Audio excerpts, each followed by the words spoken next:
So, what is going on YouTube? This is Sam from TeamSamuraiX1 here, and today guys, I'm coming at you with my true DRACO Monarch deck profile for the June 2017 ban list. A lot of you guys have been requesting me for this deck profile and are asking me how I can incorporate Monarchs into true Dracos. Monarchs gives you access to more search options basically, and cards like Return, March, and the Monarch's Erupts are very good in the deck. These cards either give you advantage by searching, protects your monster from card effects, and also stuns your opponent. And also in this deck, you have instant search for the domain lock to basically lock your opponent from using their extra deck, and also having an instant search to the Monarch Stormforth is always amazing. So hopefully you guys enjoyed this deck profile, and not to mention playing cards like Aether and also Erebus can also help you apply more damage on the board. If you guys give this video 1,000+ likes for more deck profiles for the upcoming format, that'll be very amazing, and make sure you guys join the notification squad to get notified each time I upload videos. So without further ado guys, let's get started with this deck profile. Start off with the monsters. You want to play one Aether, the Heavenly Monarch. Aether is the best Monarch in the deck. You guys don't know how powerful Aether is.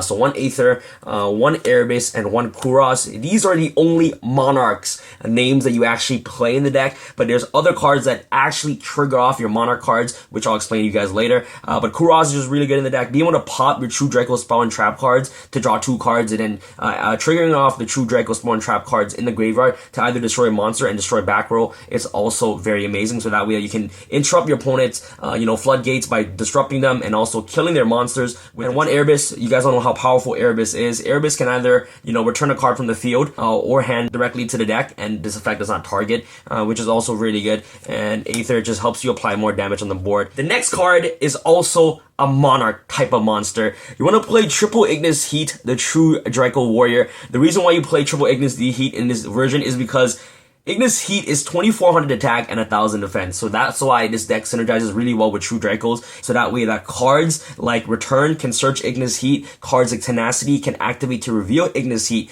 to search your Monarch spawn trap cards directly from your deck. So that's why this deck is viable, because Ignis Heat is 2400 and 1000. This is a tribute monster, so cards like Erebus and Aether can also tribute over the Ignis Heat to summon themselves. And Aether synergizes really well with Ignis Heat, because what you can do with Aether is that you can summon Aether and then activate Aether's effect to special summon Ignis Heat directly from the deck, because Ignis Heat is 2400 and 1000, and then during the end phase, Ignis Heat will, return to your hand. During your opponent's turn, you can activate True King's Return or True King Apocalypse to tribute summon for Ignis Heat. Now, triple Ignis Heat, really good in the deck, and then you want to play double Masterpiece, your win condition. Last but not least, you want to play the Dynamite Knight, the true Draco fighter. This card is pretty good because it's able to help you set a trap card directly from the deck. It's just sad that this card isn't like, a 28 and 1000. That would be very, very amazing. And guys, another side note, please do not forget about Erebus' secondary effect. If you guys don't know what Erebus' secondary effect is, it's able to pitch a Monarch spawn trap card from your hand to the graveyard to basically add a 2400 or 2800 and 1000 monster directly from your graveyard back to your hand. So Erebus can always, reuse Aether, reuse Kuros, and also help you reuse your Ignis Heats. Which is also another important note to know. So that's pretty much it for your monsters. Let's go off to your spells. For your spells, you want to play Triple Tenacity of the Monarchs. Ignis Heat is a Monarch, so this card works really well with Ignis. Double Return of the Monarchs. Return of the Monarchs is really good because it helps you search Aether and Erebus, and also helps you search Ignis Heat directly from your deck to your hand, which is really amazing. And it's also a continuous spell card, which you can use for Masterpiece. One domain of the true Monarchs. I believe that you only play one copy of the domain of the Monarchs because, you don't want to see multiples of this card in your opening hand. You can always search this card off cards like Terraforming or off cards like Tenacity if you really want to see it. And also the 800 boost is actually really relevant, so card's pretty strong. The one to Monarch Stormforth, this is why the deck is just really good, this variation, because you have an instant search to Stormforth, so you can just kill the problematic monster that you are facing instantly. So Stormforth is just good. One Pantheism, best card, it's at 1. And last but not least, you want to play March of the Monarchs. March of the Monarchs is really good in the deck for the fact that you're able to just protect your, tribute summon monsters, cards like Ignis Heat, protecting it from Trident Pops is just really good. And just protecting your monsters from cards like Dark Hole and Regeki is also really relevant in this format. Triple Dragonic Diagram. Sadly, this version is not budget at all because you must play Triple Diagram in the deck. Triple Terraforming, searches of the diagram. Triple True Draco's Heritage. This card is really good. The fact that you're able to help draw cards is really amazing, and it combos off really well with Kuros, which I'll explain later throughout the video. Double Disciples of the True Draco Phoenix, and helps you recycle True Draco spawn trap cards and even monsters from your graveyard directly to your deck and to help you draw 1 card. So essentially a pot of avarice in the deck. And also, you guys all know that playing True Dracos gives you access to 3 tribute summons in one turn, 1 off Disciples effect, 1 off True Draco's Heritage effect, and your regular tribute summon, which is really amazing. So these cards are really good. So what you do is that you usually use these cards effect to tribute for your, what's it called? Tribute summon for your true Draco monsters, and then you can normal summon like normally, and you can summon Aether and Airbase by just tributing the tributed monster, so which is pretty good. Next off to the draw engine, you want to play double pot of duality. A very good card, helps you dig 3 cards deeper into your deck to get you into the resources that you need. And last but not least, the best card in the game right now, triple Card of the Mice. This card is very powerful. You're playing such a low monster count. Card of the Mice basically helps you dig 3 cards deeper in your deck. The worst situation that you can be in is drawing cards like Aether, Airbase, and Kuraz. But that's okay, because if you already have cards like Prime on the field and also cards like Ignis Heat, you can easily just tribute summon for them. So Card of the Mice is still not bad in the deck because it is essentially a true Draco deck with Monarch supports, which is really amazing. So that's pretty much it for the spells. Let's go off to our traps.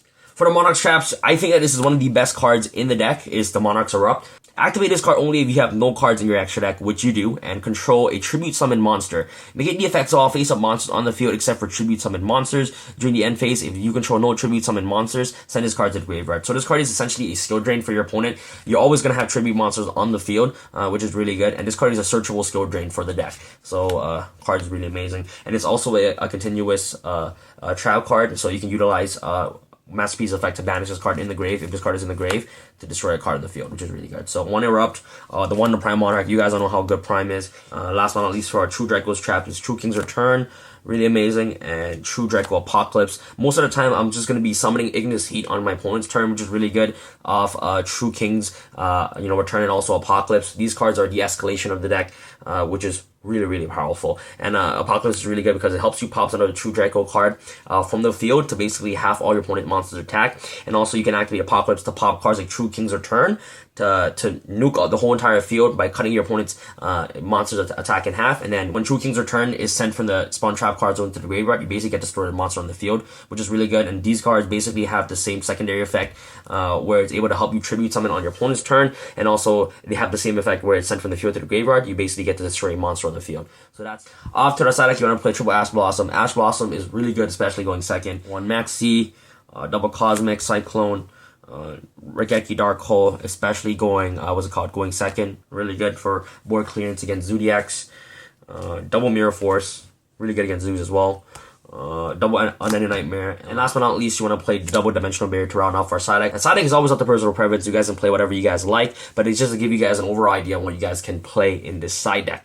Alright guys, so let's go out with some strategies on what you guys can do in this deck, and some scenarios where I find this deck can just plus so much. So for example, if you have a monster on the field, this could be any monster, I'm just using Prime as an example, and you already have like cards like a True King's Return or a Draco Phoenix on the board, and you usually get through these cards when you already have Ignis on the field, and also having Dragonic Diagram to basically search these cards.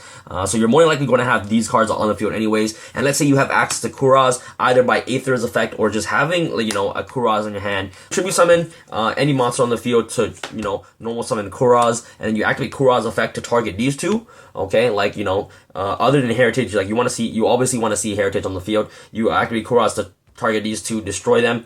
Okay, and then you draw 2 cards. So you're drawing 2, like right here, which is really good. So draw 2, and then these cards will activate. This card will pop a spawn trap card. This card will pop a monster, which is really good. And then now, since if you're only sending these 2 cards to the graveyard, you can activate True Draco's Heritage effect to draw. So you can draw 2 more cards.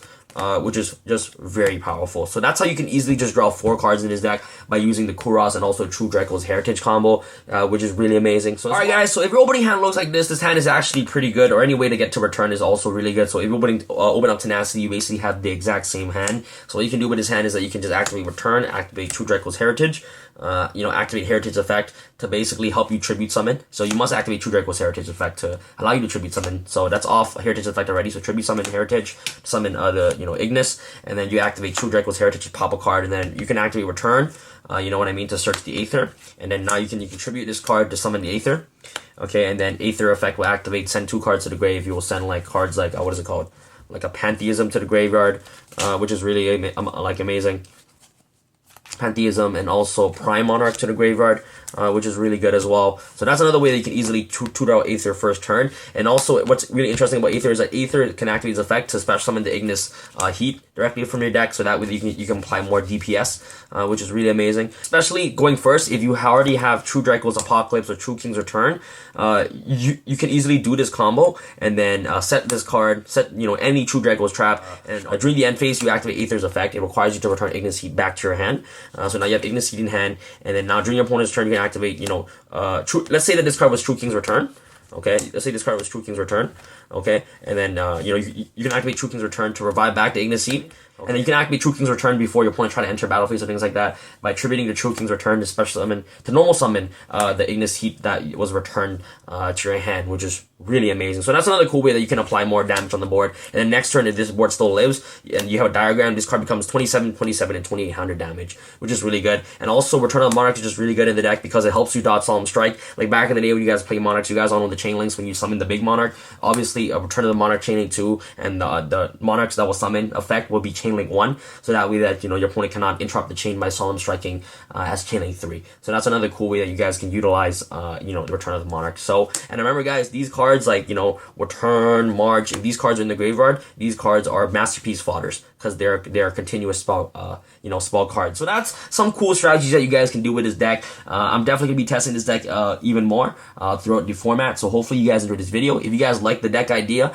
make sure you guys smash the thumbs up button. If you guys want to see any fixes or changes or any suggestions that you guys want to give me, definitely leave it in the comment section below. And so far guys, throughout testing, I find that this deck is just really amazing because of the amount of advantage that you have, and having instant search cards like Stormforth, March, Return, and also Domain is just really good. And especially the Monarch Erupts is just like really powerful because it is a searchable skill drain in the deck. So and Tenacity just helps you search all these cards, and Ignis Heat happens to be 2400 and 1000, so it is essentially a Monarch. So thank you guys so much for watching this video, and this is Sam from Team SamHam signing out. Alright guys.